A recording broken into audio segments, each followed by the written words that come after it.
လူတွေအနေနဲ့ receiving capacity မရှိဘူးဆိုလို့ရှိရင်ဒီ opportunity တွေ good experience တွေ blessing တွေပြောရှင်ချစ်ချင်းမြတ်တာတွေလက်ခံနိုင်မှာမဟုတ်ပါဘူးဖြစ်လို့ဆိုလို့ရှိရင်ဒီလိုမျိုးကောင်းတဲ့အရာတွေကိုထိန်းသိမ်းနိုင်ဖို့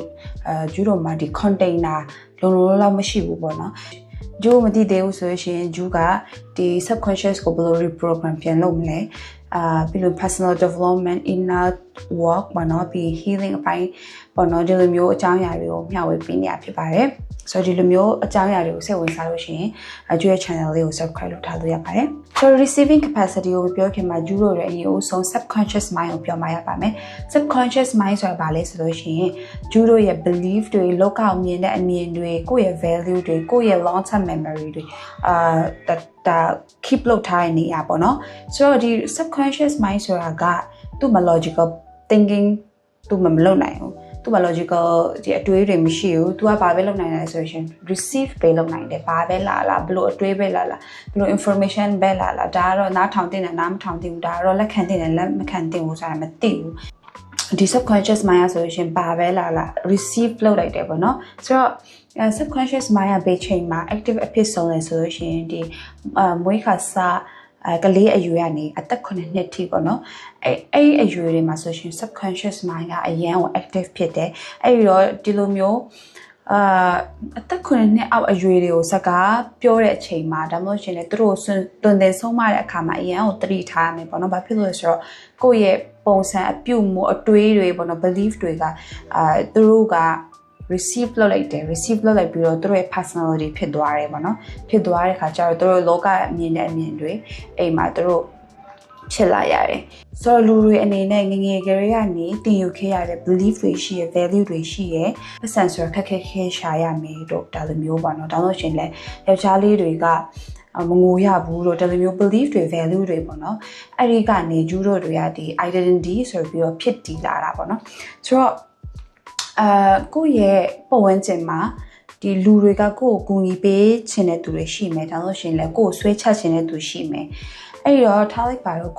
ဒီဘေးကပတ်ဝန်းကျင်တွေကိုယ့်ကိုကူညီပေးချင်တယ်ကိုယ့်ကိုချစ်ပေးချင်တယ်ဒါပေမဲ့ကိုယ့်ရဲ့အတွင်းစိတ်ကဒီ subconscious mind မှာကိုကကူညီဖို့မထိုက်တန်ပါဘူးပေါ့နော်ကိုကချစ်ချင်းမေတ္တာနဲ့မထိုက်တန်ပါဘူးဆိုရယ် belief ကြီးရှိလို့ရှင်ဘလို့မှလက်ခံလို့မရပါဘူးအဲ့ဒါကိုအစိုးပဲမြင်တာပေါ့နော်ဆိုချစ်ချင်းမေတ္တာမှာဆိုလို့ရှင်လည်းအဲ့လိုပဲတစ်ဖက်သူကဘလောက်ပဲကိုကိုချစ်ပေးဘလောက်ပဲပေးဆက်ကိုကဒီ receiving capacity မရှိဘူးကိုယ့်ရဲ့အတွင်းစိတ်ကပေါ့နော်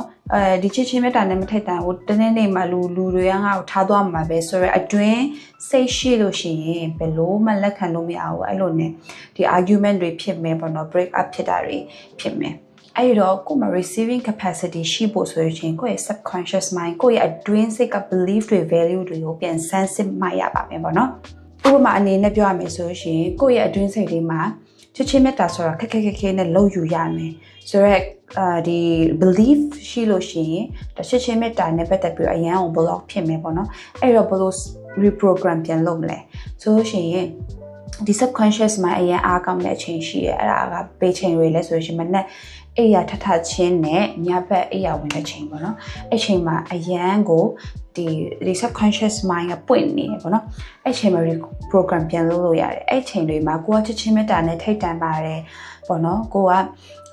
ချစ်ချင်းမေတ္တာတွေကိုလက်ခံနိုင်စွမ်းရှိပါတယ်ဆိုပြီးတော့ဒီလိုမျိုး positive affirmation တွေကိုနေ့တိုင်းရွတ်နေဖို့လိုတယ်ပေါ့နော်အဓိကအဖြစ်ဒီမနက်ထချင်းနဲ့ညအိယာဝင်ချင်းပေါ့နော်ပြီးလို့ရှိရင်ဒီလိုမျိုးသူများတွေကကိုယ်ချစ်ချင်းမေတ္တာလာပေးတယ်ဒီကူညီပေးတယ်ဆိုရင်လည်းကိုကlike don't feel guilty say thank you and then always believe that you are worthy of love အတိတ်မှာဘလို့အရာတွေပဲကြုံ it doesn't matter anymore အရေးကြီးတာအခုချိန်ပဲအရေးကြီးတာကအခုချိန်မှာကိုယ့်ရဲ့ life ကိုဘယ်လို redirect ပြန်လုပ်မလဲဆိုတာပို့ပြီးတော့အရေးကြီးတယ်အဲ့တော့ဒီ subconscious mind ကိုယ့်ရဲ့ subconscious mind ကို reprogram လုပ်တဲ့အခါမှာဆိုလို့ရှင်လေဒါနေ့တိုင်း affirmation တွေရွတ်ပေးမယ် meditation ထိုင်မယ်ဒါမှမဟုတ်ရှင်လဲဆုတောင်းမယ်ပေါ့နော်ပြီးလို့ရှိရင်ကိုအခုချိန်မှာလက်ရှိခံစားနေရတဲ့အခြေအနေကိုယ့်ရဲ့အခြေအနေကိုအမြဲတမ်း gratitude လုပ်မယ်ဒါဆိုလို့ရှိရင်ကိုယ့်ရဲ့အမြင်ကိုယ့်ရဲ့ဘဝကပြ ပြောင်းလဲသွားမယ်ပြောင်းလဲမယ်ဆိုတော့ကိုယ့်ရဲ့ဘဝကိုပြောင်းလဲမယ်ဆိုတာဟိုတိုက်နဲ့အိမ်နဲ့တစ်နှစ်တွင်းမှာနေနိုင်တယ်ဆိုတာပြောချင်တာမဟုတ် you will feel so peace you will feel more confidence ဒီဟာတွေကဒီကိုဘဝကိုတိုးတက်ဖို့ next version ရောက်ဖို့ဆိုရင်လုံးဝအရေးကြီးပြီးတော့အခြေခံကြတဲ့အရာတွေဖြစ်တယ်ပေါ့နော် I know some of you gonna say Yuli နဲ့နားမလည်ပါဘူးငါအတိတ်တုန်းကabuse လုပ်ခံခဲ့ရဘူးတဲ့အဲ့လိုနဲ့ panic attack တွေရပြီးတော့အရန်ကိုခံစားခဲ့ရဘူးတဲ့ it doesn't matter anymore နော်အခုချိန်ကအတိတ်မှာနေရမယ့်အချိန်မဟုတ်တော့အရှိအနာဂတ်ကိုကြည့်ရမယ့်အချိန်နော် delete that version of you delete the memory of it delete that emotion of it and start seeing the front ကိုယ့်ရဲ့အတွင်းစိတ်ထဲမှာကန့်ညင်နေတဲ့ belief တွေ value တွေရှိမယ်ကိုယ့်ရဲ့အဖေအမေကပညာတတ်မဟုတ်တဲ့ခါကျတော့ကိုယ်ပညာတတ်မဖြစ်နိုင်ဘူးเนาะပြီးရင်စေးရဲတဲ့မိသားစုကပေါက်ဖွားတာမို့လို့ကိုကချမ်းသာမှုနဲ့မထိုက်တန်ဘူးเนาะကိုကချစ်ချင်းမေတ္တာနဲ့မထိုက်တန်ဘူးဖြစ်လို့ဆိုတော့အရင်လူကကိုကို cheat လုပ်ခဲ့လို့เนาะပြီးလို့ရှိရင်လောကကြီးရဲ့ struggle လုပ်ရမယ်အဲ့လိုမျိုးအဖြတ်စိတ်တွေဒီလိုမျိုး belief တွေကိုက reprogram လုပ်ပြန်ပြော့လုပ်ဖို့လိုတယ်ဒီအတိတ်မှာပဲဒါမှမဟုတ်ရှင်ဒီ scarcity mindset မှာပဲမနေနဲ့အရှိကိုသွားအရှိကိုကြည့်ဘလို့ reprogram ပြန်လုပ်မလဲ YouTube တွေပါအများကြီးရှာလို့ရတယ်အဲ့တော့ဒီနေ့ပြောချင်တာကဒီလိုမျိုး belief တွေရှိလို့ရှင် positive affirmation တွေအမြဲတမ်းရွတ်ဆိုနေပါ if you can think the worst you can think the best နော်ပြီးလို့ရှိရင် meditation တွေလုပ်မယ်ပြီးရင် gratitude ကအရန်ကိုရေးကြည့်ရပြီးရင်ကိုက